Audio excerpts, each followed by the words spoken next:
After being dismantled on Daybreak, RorO will take on Innovation in Game 2 of this Best of 5 Round of 8 matchup.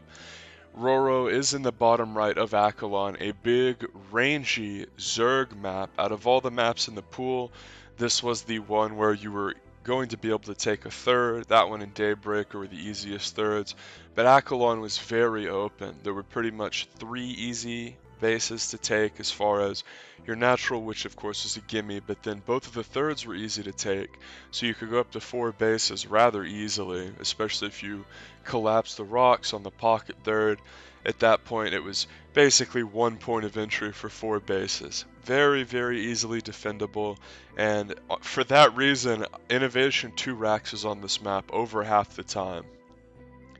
This was a trend that he would really do very frequently on this map, which is interesting because it's a tournament and it's the GSL, not just, oh, it's a tournament, it's a LAN, but it's the GSL. You know who your opponent's going to be. You see what they do on ladder.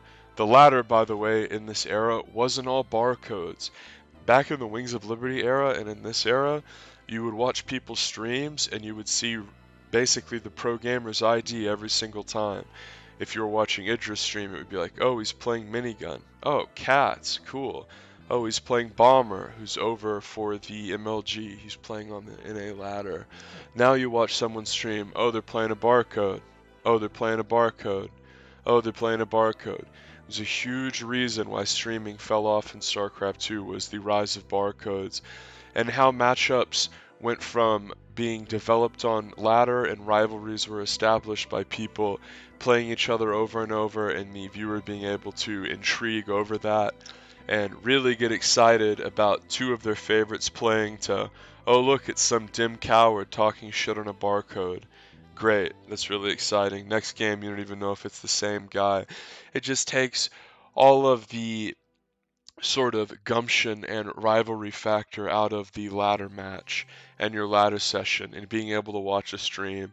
And whenever you see someone get shit talked, you might think, okay, well, this guy's obnoxious, and then there's some back and forth, and then suddenly these two guys really don't like each other, and then the next time they play each other in a tournament game, there might be some BM or some banter, and they both really want it, and that's exciting. And we can see RorO was prepared for the 2 racks. He opened pool first, and he's going to be light contained here by Innovation. So Innovation probably is going to get a lead here just because it is pretty difficult to break out and take your expansion because the Ravager didn't exist. So Innovation's going to make a bunch of bunkers here and make the Zerg's life a living hell. Poke up here, see if there's spines, see if there's a roach horn. Innovation ahead on workers. And RorO did sneak a drone out and he's snuck a base, which is nice because the nightmare scenario is you're completely boxed in unless you get a Nidus or something. And at this point, Dropper Lords were still had to get Ventral Sacks, 200, 200, and of course Overlord speed, and it needed layer, so you're not going to be able to drop your way out of it, so he's going to have to bust his door down or Nidus. But with that scouting drone out on the map, he'll be able to probably pump a few drones out, but it's Innovation, and even though he did a proxy, are you really going to just try to make Lings out of there and counterattack? Is that going to be the end-all be-all? Because at that point, the Terran player will just empty his bunkers and run up your ramp and try to kill you.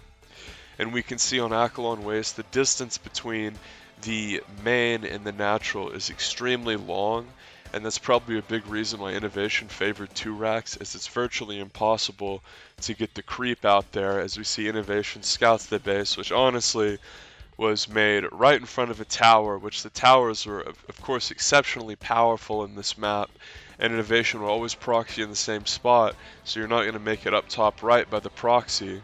So it's one of those weird things where you're sort of damned if you do, damned if you don't. Okay, I got 2 racks, I'm probably going to lose even though I went pool first. And you're in this position where, oh, I got a drone on the map, I got to take it. What are you going to take, Inno's natural? Or like his pocket base that can be shelled from the high ground? No, you're going to have to take one of the bottom bases and hope he doesn't check the tower. Well, now there's a bunker virtually inside the hatchery, and everything's fucked for a Zerg friend RorO here. And it's one of those things where like he's not making errors. Like he saved the queen, he got a drone out, he was looking for the 2 racks, but it was very strong for the map, and Innovation's executing it perfectly. And RorO's just going to try to bust out here, but this sort of looks like a Wings of Liberty match where the Terran player bunkers in the bottom side of the ramp and the Zerg stuck on 1 base. And Innovation here will get counterattacked, but again, it's like he can just repair and you're still on 1 base. So with 2 racks already up in the main, it's going to be no big deal here for Inno, with 2 racks still pumping in the middle of the map and the outside base being smashed. RorO's basically dead. He'll probably try to throw all those banelings at the bottom of the ramp ostentatiously and then leave, but with 4 bunkers, all those health points, it's this brutal situation as Zerg where, well, the Nidus isn't going to work. Nidus, of course, was way worse in this era, and no one really used it. As here we go, a big Bane bust is going to be attempted. Innovation evacuates those Marines, and he'll kite back. And the bunker was empty, and thankfully he ran Marines in right at that last second because it forced RorO to blow his Banes up. And RorO did everything he could to break out, used every Bane but 1. But again, you're in this situation where Inno's base, as far as naturals go, is done. He's already expanded. The only reason it's not on the low ground is he was being counterattacked. So you're going to try to play a macro game here as RorO, or you're going to try to Ling Bane all in on the biggest map against a guy who is so good against Ling Bane all in. And Inno's going to sort of peek here with the CC and say, okay, is he making Banes outside my ramp? No, okay, well he's probably going to try to expand.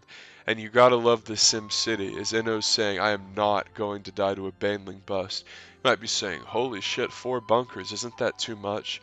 Remember, salvage exists. So if Inno realizes he's expanded and he's playing a macro game, then he's going to be able to salvage them joints. But what would have been really brutal is if RorO Ling Bane all in, like about 80% of people would have, because they're playing Innovation, who he knows has expanded behind a 2 racks at 10 minutes. So that's why Inno prepared so heavily and used his floated CC back down as in part of the wall. And if RorO Ling Bane all in into that, it would have just been suicide. It would have just been absolutely disgusting. So good decision. As that's something that you would have seen a lot more at like a foreign tournament, like a guy gets behind and he's on 1 base and it's just like, well, I'm dead, I'm in a 2 racks. Even though RorO's behind, he's still on layer tech, he's going to say double expanding is the better option here, not just trying to all in. And a bunch of SCVs are coming down right as a swell of Lings comes up. And this is one of those weird things as Innovation where you're still sort of worried about the Ling Bane. You see all those Lings, you don't want to bring all your stuff down immediately because you don't want it to be one of those situations where the Lings suddenly attack you and then a bunch of Banelings waddle in as the Lings are around the back. You can't leave. You don't want that. Another interesting thing we see is this little contingency of creep spread on the left, which is just brilliant because it's really important to spread creep in ZBT. Dario Wunsch, aka Liquid TLO, once said, creep spread is the most important element of TVZ. And it's interesting to me whenever people do hatch cancels or proxy hatch or overlord creep drops to get creep going on a remote side of the map, especially whenever it's a low econ game where your normal creep spread has been stunted. Speaking of, Inno's going to kill about 7 active tumors there.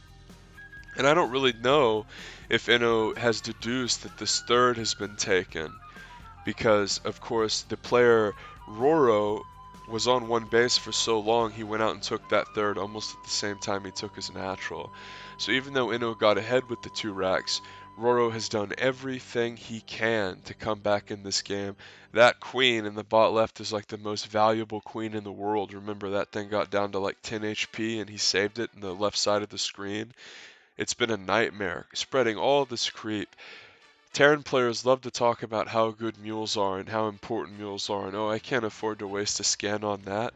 Whenever you do these weird creep spread strategies and get creep started at this remote part of the map, it serves this purpose of having Terran burn a shitload of scans, and whenever it goes undetected, almost in the same way that a proxied base, a hidden base in a corner of the map going undetected, functions whenever you're able to creep spread in a weird ass spot for like 6 minutes straight. you have a lot of creep. Like, it really has value in snowballs in the same way that if that hidden base that was originally the source of the creep hadn't been scouted, then RorO would have been in a position where it got a lot of mining done, and all of a sudden he was probably ahead of innovation, considering how the rest of the game's gone. But that weird contingency that's just going to keep fanning out. And when you get a bunch of active tumors down as Zerg, even when they punch out a little bit of it, you can knife back around, and we can see at this point the creep is about to conjoin in the middle. If innovation hadn't been doing a good job of killing the front part of the creep, then the entire map would be creeped. It would be a total highway and nearly impossible for Inno to attack. But fortunately for him, Baneling speed is about 80% of the way done. Slow Banelings versus players with Marine Mine and good micro are really bad. And thankfully for RorO, his 1-1 finished before Inno, and Inno is trying to fight here on this low ground, sort of going off of the recently dissipated creep, and he missed micros a bit there, trying to micro his drop. He runs in, but then just does the hot pickup. He's decimating the main as this is occurring, as this is a classic move you can do to someone who is sort of being pulled apart at a lot of angles, doesn't have mutas yet, and because of an early game mishap, or in this case a cheese, some of the stuff that they would normally have, like Baneling speed, was delayed. And this is how the wheels start to fall off for Zerg versus a guy like Inno, who's always pushing with more stuff than you expect him to have, and is always dropping you while he does it, and RorO just has to GG.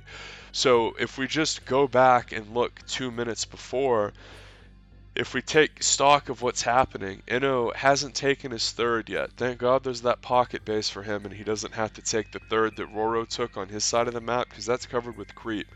This creep is a big deal. RorO's about to the point where he's about to join both sides of the creep, like combining the freaking pick of destiny.